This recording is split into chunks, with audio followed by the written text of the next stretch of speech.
Assalamualaikum warahmatullahi wabarakatuh. Halo teman-teman semuanya. Perkenalkan, saya Balkis Dian Salsabila. Saya berasal dari sekolah UPT SMP Negeri 1 Medan, kelas 9 Kiras Bangun. Pada video kali ini saya akan menjelaskan subbab C dari bab 2 Bahasa Indonesia, yaitu menemukan informasi dalam teks prosedur. Sebelum masuk ke penjelasan subbab C, saya akan menjelaskan tentang teks prosedur. Oh iya, sebelum mulai jangan lupa untuk klik tombol like, comment, share, dan subscribe-nya ya. Hope you enjoy watching this video. Menemukan informasi dalam teks prosedur. Pengertian: teks prosedur adalah teks yang berisi cara, tujuan untuk membuat atau melakukan sesuatu tahap demi tahap secara benar dan berurut sehingga mencapai tujuan yang diinginkan. Teks prosedur juga bisa diartikan seperti ini. Menurut Kamus Besar Bahasa Indonesia atau KBBI, prosedur adalah tahap kegiatan untuk menyelesaikan aktivitas atau metode dalam memecahkan suatu masalah. Jadi bisa kita simpulkan, teks prosedur adalah teks yang berisi cara untuk membuat atau melakukan sesuatu. Fungsi dari teks prosedur. Fungsi teks prosedur adalah menyampaikan langkah-langkah mengerjakan sesuatu agar mudah dipahami dan diikuti atau dilakukan oleh pembaca. Isi teks prosedur berupa kalimat perintah, langkah-langkah pembuatan, proses melakukan sesuatu, atau cara menggunakan sesuatu yang dituliskan secara beruntun dan sistematis. Lalu struktur teks prosedur. Yang pertama, tujuan. Tujuan adalah hal yang ingin dilakukan dalam teks prosedur. Biasanya terdapat pada judul atau paragraf pertama teks prosedur yang dijelaskan secara singkat. Yang kedua, material. Pada bagian ini, kamu bisa menuliskan alat, bahan, atau hal-hal yang perlu dipersiapkan untuk membuat sesuatu. Biasanya terdapat takaran, jumlah, bentuk, atau warna tertentu agar pembaca berhasil memperoleh hasil yang maksimal. Yang ketiga, langkah-langkah. Langkah-langkah artinya tahapan atau proses untuk membuat sesuatu. Tuliskan dengan kalimat yang jelas, logis, sistematis, dan tidak bertele-tele agar pembaca tidak kebingungan. 4. Penegasan ulang atau penutup. Struktur teks prosedur yang terakhir yaitu penegasan ulang. Di sini kamu dapat menuliskan simpulan atau manfaat jika pembaca berhasil mengikuti petunjuk yang terdapat di dalam teks prosedur. Lalu berikutnya ada ciri-ciri teks prosedur. Yang pertama, mengandung kata kerja aktif.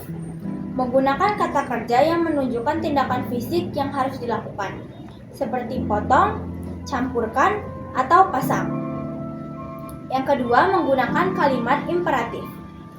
Teks prosedur menggunakan kalimat imperatif atau perintah, seperti tuangkan, masukkan, jangan, atau ikuti. Yang ketiga, menggunakan konjungsi.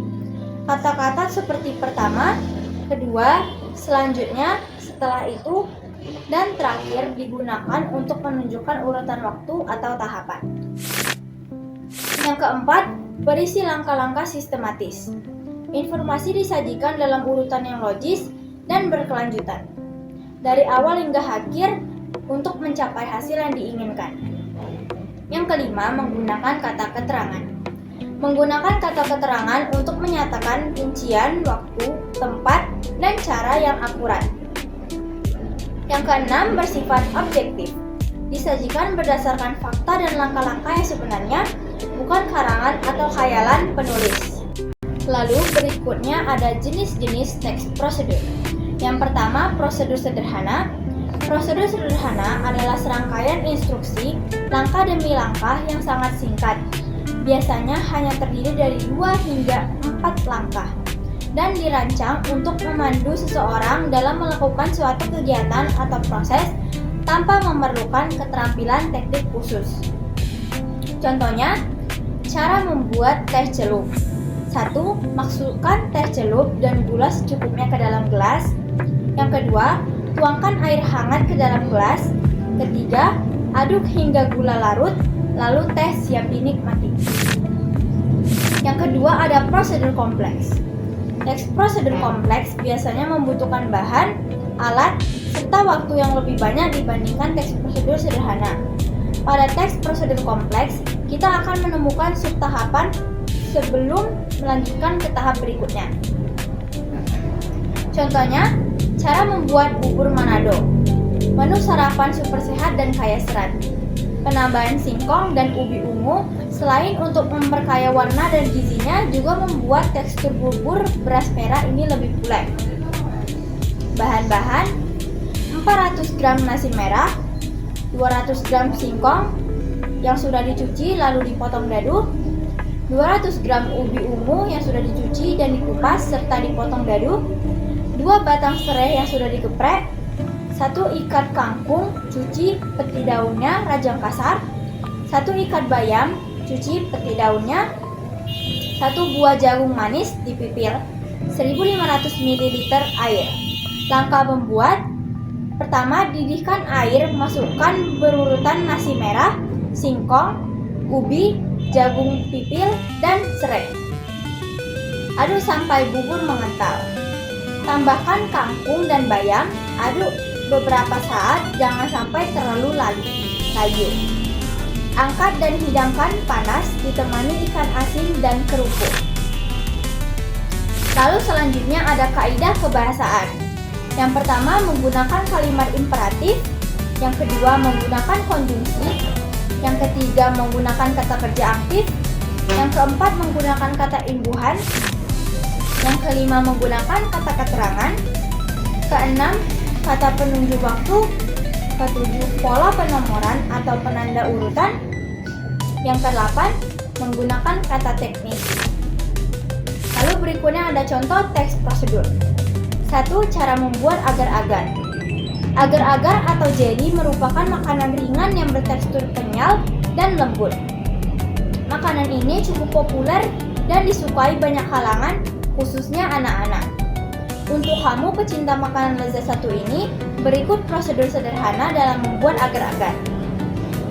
Alat-alat yang perlu disiapkan: pisau atau cutter, panci, dan cetakan atau gelas mini. Bahan-bahan yang perlu disiapkan: 1 bungkus agar-agar, 600 ml air, dan 100 gram gula pasir. Bahan tambahan opsional: buah-buahan kaleng sesuai selera, nata de coco, dan selasi. Cara memasak: persiapkan semua bahan yang ada, iris tipis buah-buahan kaleng, rebus air, agar-agar, dan gula hingga mendidih. Masukkan buah-buahan, nata de coco, dan selasi ke dalam cetakan atau gelas mini.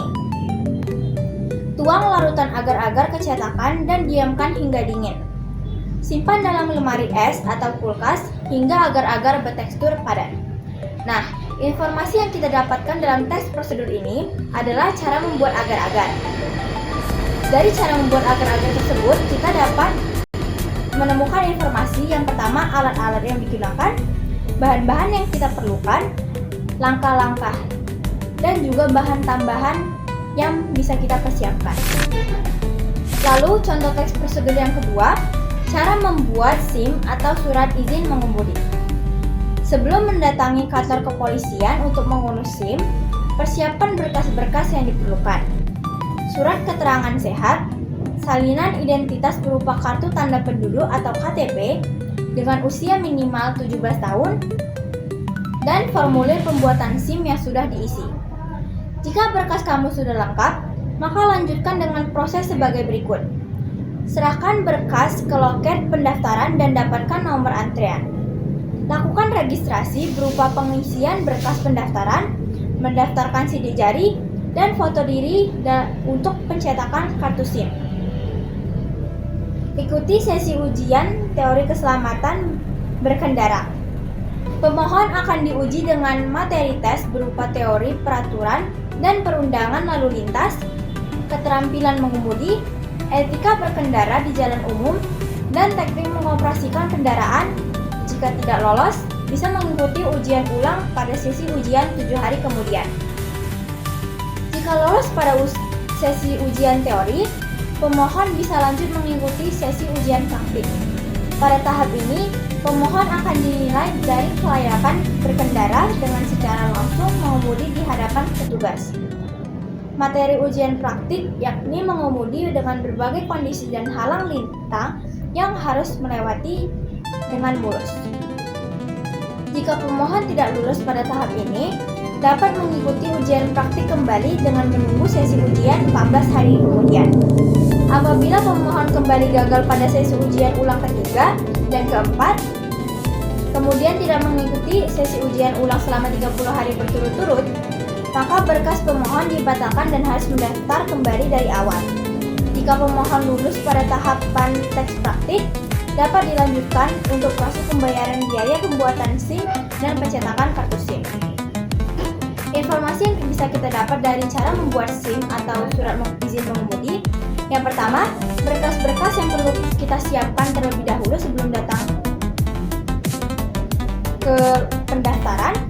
Lalu yang kedua, tata cara yang kita lakukan untuk mendaftarkan surat izin mengemudi.